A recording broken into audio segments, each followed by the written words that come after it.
E aí pessoal, aqui é o Figueira de Livros e hoje eu vou falar para vocês sobre o livro 2010, Uma Odisseia no Espaço.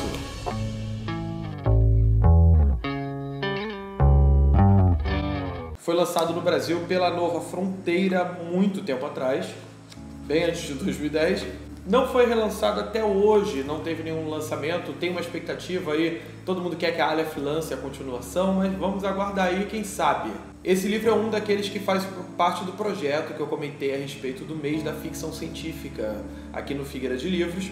Vamos falar sobre ele, vamos falar sobre o Arthur C. Clarke também e sobre a Era de Ouro, que é o momento da ficção científica no qual 2010 está inserido.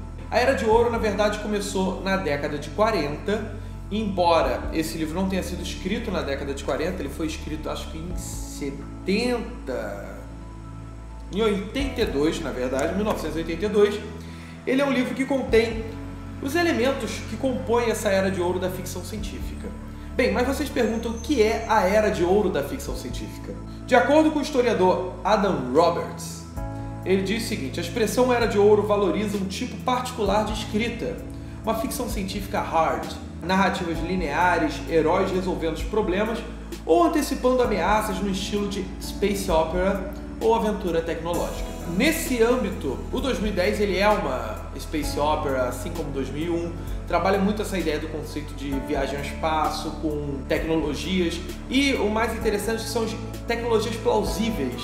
Ele não inventa um propulsor de improbabilidades infinitas, como por exemplo do que é do Mochileiro das Galáxias. Não, existe toda uma ciência em torno disso, sabe? Muitos fatos ele pesquisa exaustivamente. Só que o mais interessante de tudo isso é que o Arthur C. Clarke ele faz isso de uma maneira tão bem, ele escreve tão bem, acredito que é um dos melhores escritores de ficção científica. Ele faz isso de uma maneira que você não sente, você não se sente cansado de ler a respeito disso, a respeito de como essa nave vai fazer, como ela vai chegar até o seu destino final.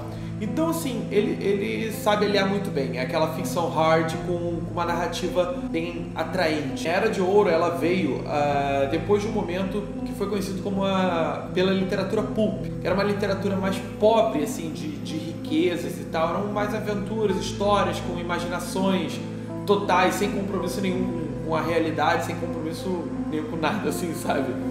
Era apenas histórias, assim, bem viajadas. Por exemplo, John Carter, ele é uma história que se passa durante essa época do pulp. Ele não é necessariamente uma publicação pulp, mas quem conhece a história sabe que não há um compromisso tão sério como tem uma ficção científica posterior. E quem foi o grande responsável por isso foi o Joseph Campbell. Eu vou falar mais sobre ele no vídeo, sobre as Cavernas de Aço do Isaac Asimov, porque a relação entre os dois ela é muito mais forte. Mas ele que foi responsável por introduzir essa Era de Ouro. Foi uma era que surgiram grandes autores da ficção científica, como Isaac Asimov, Arthur C. Clarke, o Heinlein, do Tropas Estelares, o Frank Herbert também de Duna. Muita galera boa saiu dessa época. Mas vamos falar de 2010, né? 9 anos se passaram depois dos fatos que ocorreram no primeiro livro, 2001. Nenhuma pergunta foi respondida durante esse tempo todo. O que aconteceu com Hall? Por que ele tomou aquelas decisões? O que aconteceu com tudo aquilo? E Dave Bowen, onde ele está? A única coisa que se sabe é que ele sai da nave num propulsor e ele fala que o céu está cheio de estrelas e acaba toda a transmissão com a Terra. Ninguém sabe o que aconteceu. E outra pergunta que continua: o que é aquele monolito ou monólito? Eu prefiro falar monolito, mas dizem que pode aceitar os dois. Tem gente que fala que só pode monolito ou monólito e whatever. Que é aquilo que está orbitando Júpiter e que também foi encontrado na Lua. Ninguém sabe. E por conta disso há uma força conjunta da Rússia com os Estados Unidos para enviar uma nave chamada Leonov para tentar responder essas perguntas e outras que vão surgir ao longo do caminho. A história ela é encabeçada Dr. Floyd, que ele foi um dos responsáveis pela missão da Discovery em 2001.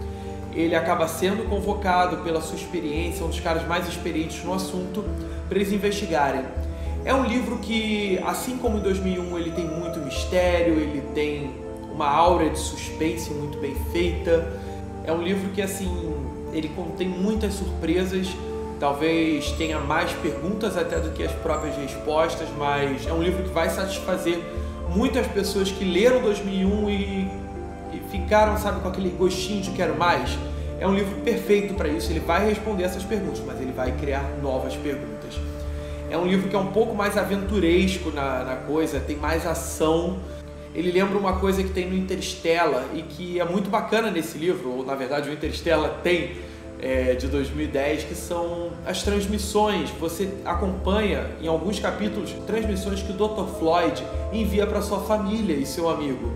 Isso é muito bom porque você conhece um lado mais humano da viagem, do space opera, que em 2001 você não tinha, era uma coisa mais etérea, sabe?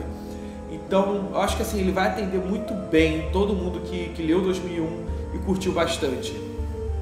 Claro, obviamente, se você não leu o 2001 ou não viu o filme, não leia esse livro, mas se você tiver pelo menos apenas visto o filme ou apenas lido o livro, leia. E uma coisa engraçada é que assim, tem gente até que pergunta, mas por que no filme é Júpiter e não Saturno? Bem, para quem não sabe, a história de 2001 e o filme eles foram escritos em conjunto. Na verdade, foi uma parceria do Stanley Kubrick com o Arthur C. Clarke de fazer esse filme. E por conta disso, o Clarke foi se envolvendo de tal maneira que ele falou, vou escrever um livro sobre isso. Só que ele preferiu Saturno e tal. E, na verdade, para o filme não ficava legal Saturno. O Kubrick não gostou da representação gráfica de Saturno e optou por Júpiter, que ele acreditou ser mais fácil. E aí o Clarke aproveitou e nessa história ele utilizou de Júpiter. Ninguém vai sentir diferença alguma em relação a isso. O próximo livro do mês da ficção científica vai ser As Cavernas de Aço. Eu já estou terminando, em breve vai ter um vídeo aí para vocês. E também entre os outros livros que eu me programei a ler este mês. Se vocês gostaram, dê um joinha, ajudem a compartilhar. Se vocês tiverem dúvidas a respeito da ficção científica ou buscarem mais dicas, comentem aí que de repente eu faço um vídeo especial a respeito disso, beleza? Um abraço e até a próxima!